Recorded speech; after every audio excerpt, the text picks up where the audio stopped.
जय हिंद, जय भारत, जय महाराष्ट्र।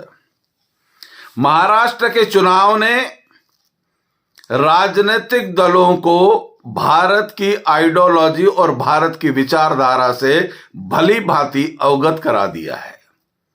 जो हिंदू हित की बात करेगा वही देश पर राज करेगा। इस देश का बहुसंख्यक कांग्रेस की सरकारों में पीड़ित रहा है। कांग्रेस की सरकारों ने इस देश के बहुसंख्यक के धर्म, जाति, संप्रदाय और उसका जो शोषण किया है, क्योंकि राहुल गांधी कई बार कह चुके हैं कि कांग्रेस मुसलमानों की पार्टी है। इस देश के उन लोगों का दुर्भाग्य है जो हिंदू होकर भी कांग्रेस को वोट देते हैं या कांग्रेस के नेता हैं। वो भली भांति जानते हैं कि राहुल गांधी कांग्रेस के नेतृत्व में भारत की सनातन संस्कृति को खत्म करने के लिए चाइना और पाकिस्तान के दलाल के रूप में इस भारत में राजनीति करते हैं।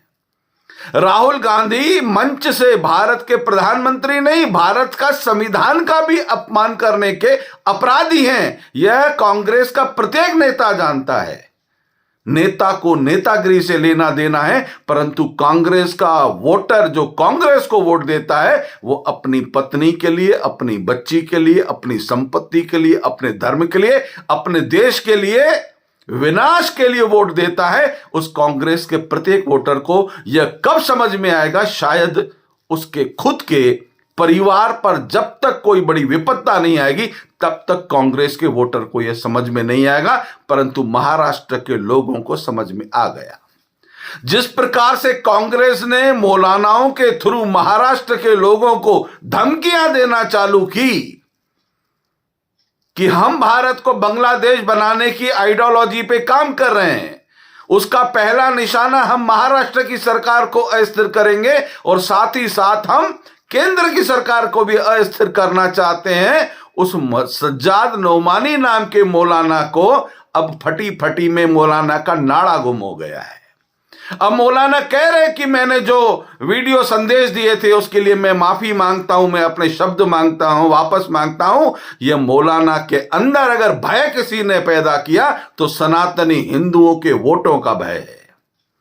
भारत के प्रत्येक कोने में बैठे हुए हिंदू मतदाता को कहना चाहता हूं, जिस दिन तुम इकट्ठे हो जाओगे, इस देश के अंदर जो आस्तीन के सांप पल रहे हैं, पनप रहे हैं, जो भारत को पाकिस्तान और बांग्लादेश बनाने की योजना मन में पाल के बैठे हैं, उनके बाप में हिम्मत नहीं है, ताकत नहीं है कि भारत के सनातनियों को हिला भी सके, भारत में कुछ भी कर सकें। परंतु अगर वो ऐसा कुछ कहने की हिम्मत जुटाते हैं तो कांग्रेस के नेताओं के कारण, कांग्रेस के कार्यकर्ताओं के कारण जो आपसे वोट मांगने आते हैं, ये आस्तीन के सांप पालने का काम कांग्रेस के नेता और कांग्रेस के कार्यकर्ता करते हैं।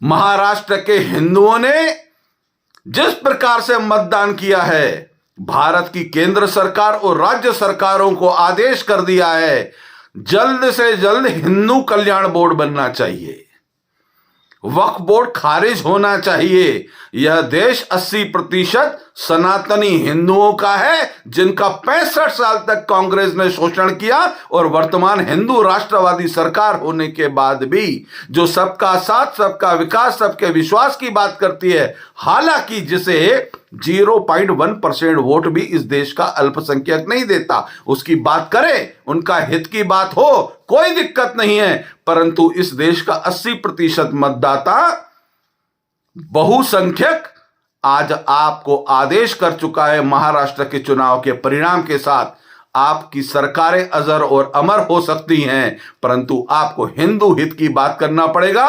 हिंदू के सम्मान, स्वाभिमान और उसके धर्म की रक्षा के लिए आपको कंधे से कंधा मिलाकर आगे खड़ा होना पड़ेगा। यह आदेश हुआ है। एकनाथ शिंदे जी ने कल जो निर्णय लिया वह निश्चित रूप से सराहनीय है। बड़प्पन का उन्होंने अपना एक संदेश भेजा, परंतु एकनाथ जी से मैं एक आग्रह करता हूं, आप इस सरकार के अंदर उप मुख्यमंत्री भी मत बनिएगा।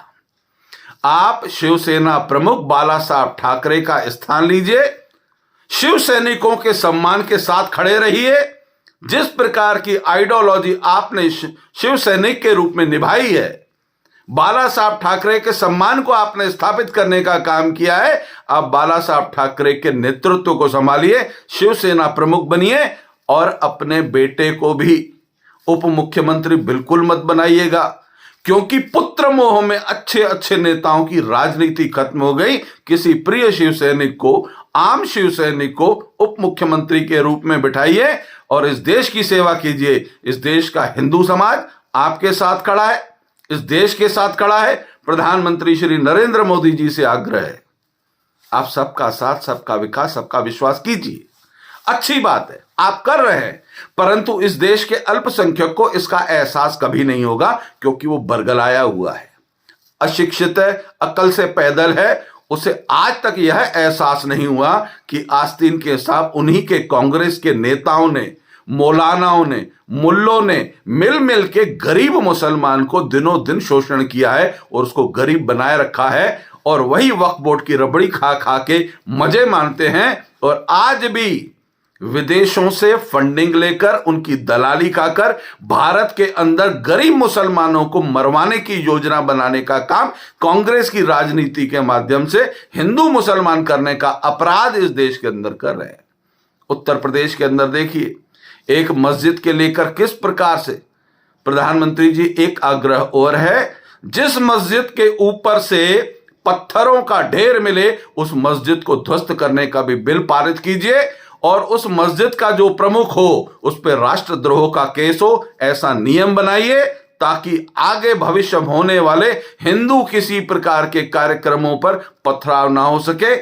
हिंदू भी सुरक्षित रहे, मुसलमान भी सुरक्षित रहे, यह देश सुरक्षित रहे। जय हिंद, जय भारत, जय महाराष्ट्र।